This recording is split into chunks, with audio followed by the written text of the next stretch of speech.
the topic. It's a very important topic of mathematics. Class 10th, class 10th CBSE and ICSE both.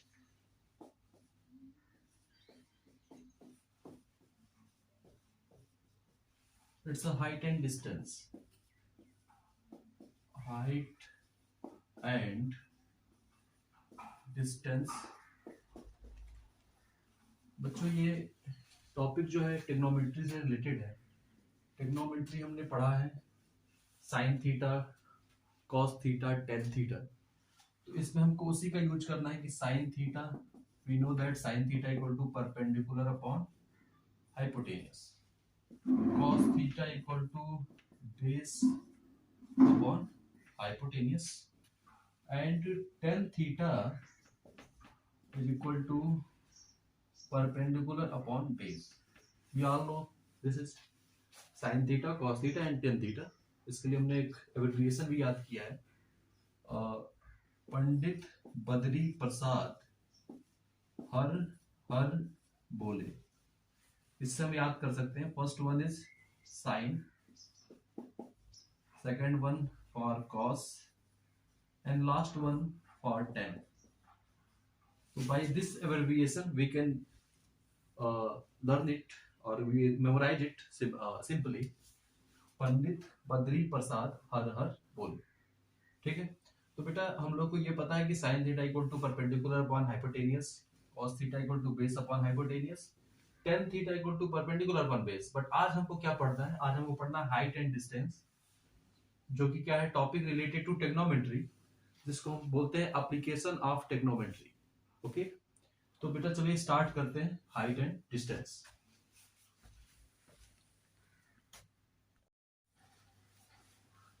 चलो बच्चों, तो height and distance start करते हैं.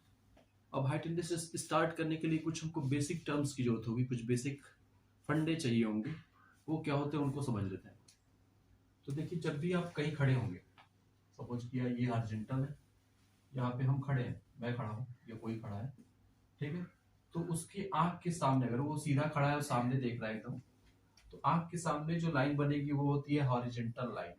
Horizontal line, because ये line parallel होती है. This line is parallel to the surface. This line is known as horizontal line. ठीक है. बट हमको हॉरिजॉन्टल लाइन तो समझना ही है, हमको समझना है एंगल ऑफ एलिवेशन. बहुत ही इंपॉर्टेंट है ये एंगल ऑफ एलिवेशन. तो एंगल ऑफ एलिवेशन कैसे समझेंगे? कि सपोज कि मैं यहाँ खड़ा हूं, ठीक है, और मेरे सामने एक यहाँ पे बड़ी सी बिल्डिंग है. ठीक है. This is a multi storey building, और मुझे इस बिल्डिंग को देखना है.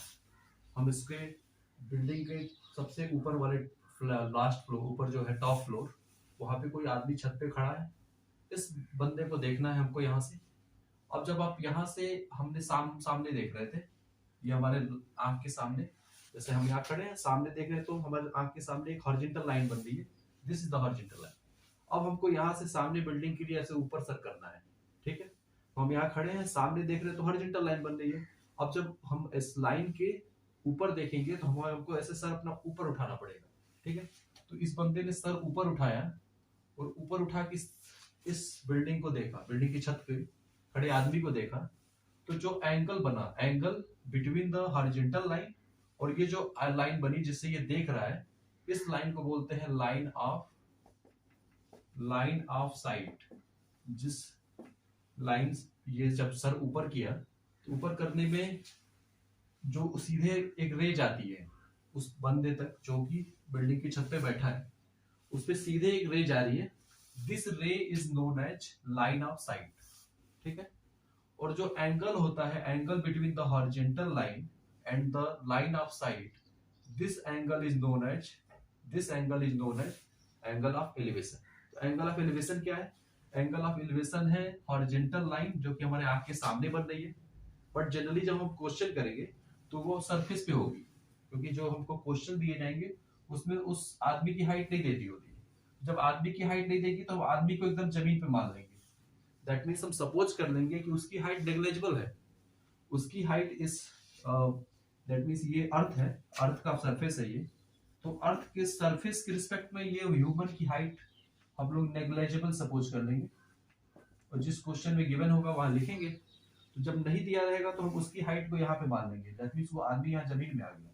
और इससे जब सामने देखेंगे ऐसे, तो हमारी जो लाइन बनेगी वो लाइन हो जाएगी लाइन ऑफ साइट, और ये जो सरफेस होगा हमारा अर्थ का, that surface is horizontal line, और उस केस में हम क्या करेंगे, वो हो जाएगा एंगल ऑफ एलिवेशन। ठीक है, तो बच्चों सबसे पहले हम समझ लेते हैं एंगल ऑफ एलिवेशन, और इस पे एक क्वेश्चन कर लेते हैं, फिर आगे बढ़ते हैं। ठीक है, तो पहले हम ये, आप इसको pause the video and copy it, फिर मैं एक एग्जांपल के थ्रू इसको एक्सप्लेन करता हूं।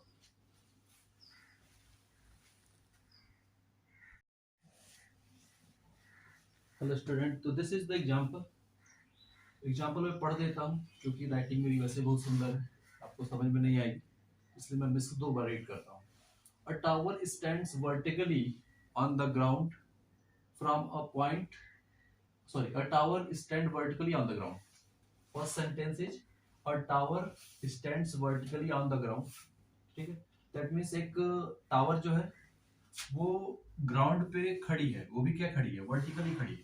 ठीक है, तो देखिए बच्चों, कोई भी टावर हो या बिल्डिंग हो, सारी वर्टिकली खड़ी होती है, 90 पे ही खड़ी होती है, बिकॉज जो हमारे अर्थ का बैलेंस है वो किसी को भी परपेंडिकुलरली खड़ा होने देता है। जो परपेंडिकुलरली खड़ा होगा वही स्टेबल होगा, परपेंडिकुलरली वह स्टेबल होगा, बाकी सारे जो टेढ़े खड़े होते हैं उनकी गिरने की ज्यादा संभावना होती है। ठीक है, तो चलिए फिर से क्वेश्चन पे आते हैं कि फर्स्ट थिंग क्या है, हम पढ़ देते हैं question. A tower stands vertically on the ground from a point on the ground which is 15 meter away from the foot of the tower. The angle of elevation of the top of the tower is found to be 60 degree. Find the height of the tower. ठीक है, मैं repeat कर लेता हूँ एक बार और। A tower stands vertically on the ground. एक tower है जो कि ग्राउंड पे ऐसे वर्टिकली खड़ी है ये। ठीक है, तो दिस इज द टावर, मान लिया ये टावर है, इसका नाम भी लिख देते हैं, ये टावर है, ये इस पे वर्टिकली खड़ी है। ठीक, a tower stand vertically on the ground from a point on the ground. अब ग्राउंड पे आ जाइए, दिस इज द ग्राउंड, मान लीजिए कि ये ग्राउंड है हमारा, ये हमारा ग्राउंड है, सरफेस है। तो कह रहा है कि a ground which is 15 metre away. अब इस पॉइंट से 15 मीटर अवे जाने की एक रास्ता इधर है, दूसरा रास्ता इस साइड है, बट इस साइड मेरे पास जगह नहीं है तो मैं इधर ही जाऊंगा। तो ये कह रहा है कि a point from a point on the ground which is 15 meter away from the tower, foot of the tower. तो foot of the tower, tower का पैर ये है, this is foot, टावर का पैर है।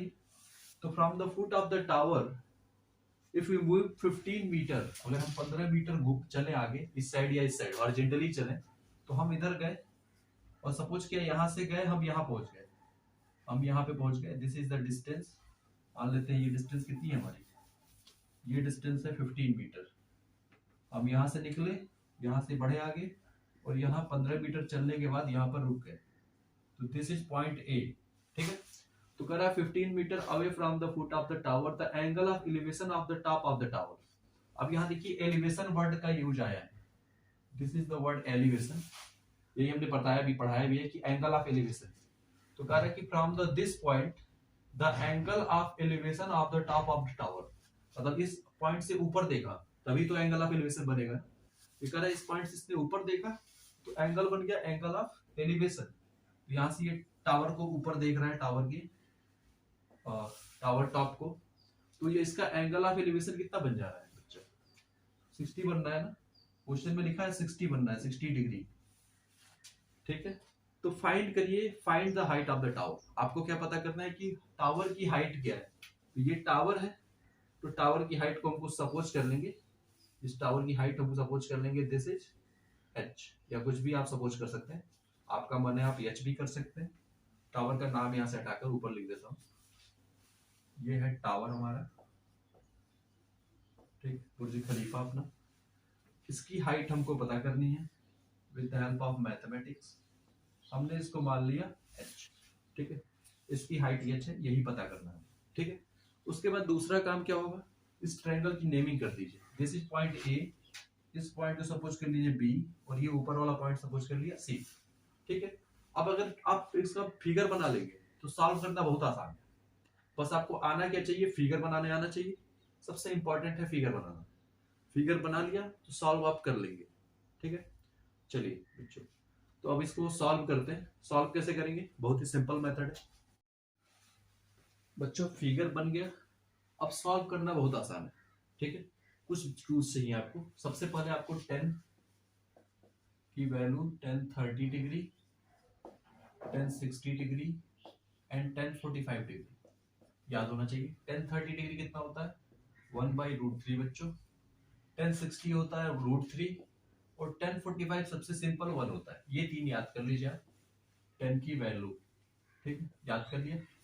तो 1030 होगा तो उसकी वैल्यू 1/√3 होगी, 1060 होगा तो उसकी वैल्यू √3 हो जाएगी, और 45 होगा तो 1 हो जाएगी। ठीक है, अब ये अगर लर्न है आपको तो उसके आगे बढ़ते हैं। अब क्वेश्चन को सॉल्व करना है। ठीक है, अब ट्रायंगल में आपको पता है कि 90 के सामने क्या होता है, 90 की जस्ट अपोजिट हाइपोटेनियस। ठीक है, ये थीटा है एंगल, एंगल के बगल में बेस होता है, दिस साइड इज बेस, और जो साइड बच गई दिस साइड इज परपेंडिकुलर, इसका नाम क्या होता है, परपेंडिकुलर। ठीक है, तो इस ट्रायंगल में हमारा जो ए बी है, ए बी क्या है, बेस है। ठीक है, ए सी क्या है, what is A C, hypotenuse, और जो थर्ड लास्ट साइड है बी सी, तो बी सी इज परपेंडिकुलर। ठीक, सही है ना। हमको क्या चाहिए, हमको देखिए, हमको चाहिए क्या, BC. We have to find BC, हमको बीसी निकालना है, क्योंकि बीसी को ही हमने एच सपोज कर रखा है, बीसी को एच। गिवन क्या है हमको, हमको गिवन है ए बी, गिवन है हमको ए बी। ठीक है, तो ए बी हमको 15 दिया हुआ है, और ए बी है क्या, व्हाट इज ए बी, तो ए बी इज बेस, तो ए बी बेस है। बीसी क्या है, बीसी इज परपेंडिकुलर।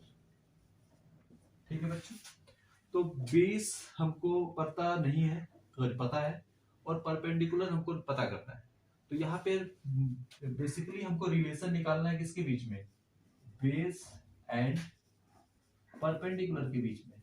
ठीक है, जनरली वैसे जो भी हमारा हाइट एंड डिस्टेंस के क्वेश्चन है उसमें हमको टेन थीटा लगाना होता है, बट कभी कभी साइन कॉस भी लगाना पड़ता है जब आपको ये साइड इन्वॉल्व होगा। जब हाइपोटेनियस इन्वॉल्व हो जाएगा, आपको फाइंड करना होगा हाइपोटेनियस, या फिर गिवन होगा, उस केस में साइन का कॉस लगाते हैं, बट जनरली इसमें टेन थीटा लगता है हमेशा। तो बेस और परपेंडिकुलर यहाँ पे देख रहे हैं ना, हमको बेस गिवन है, बेस दिया हुआ है, परपेंडिकुलर फाइंड करना है। ठीक है, तो बेस गिवन है, परपेंडिकुलर हमको फाइंड करना है।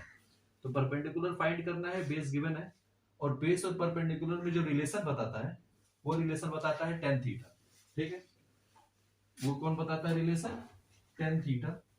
तो देखिए टेन थीटा हम लगा लेते हैं यहाँ पे, और थीटा दिया हुआ है आपको, एंगल जो थीटा होता है दैट इज गिवन, और 1060 डिग्री। ठीक है, अब पढ़ा था ना कि टेन थीटा इक्वल टू क्या होता है, परपेंडिकुलर अपॉन बेस।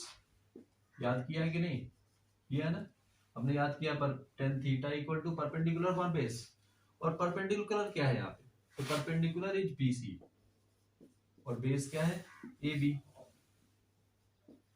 तो बीसी हमको नहीं पता, बीसी की वैल्यू h है, ए बी की वैल्यू 15 मीटर। देखिए फिगर में दिख रहा है आपको, फिगर ही मोस्ट इंपॉर्टेंट है हमारा।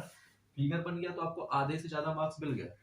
सोल्यूशन आप कर देंगे तो अच्छा है, नहीं करेंगे तब भी तो आप 3/2 पार है, 66% आपको मिल रहा है without solving the question, but तब भी हम सॉल्व करेंगे, हम 100% लेंगे।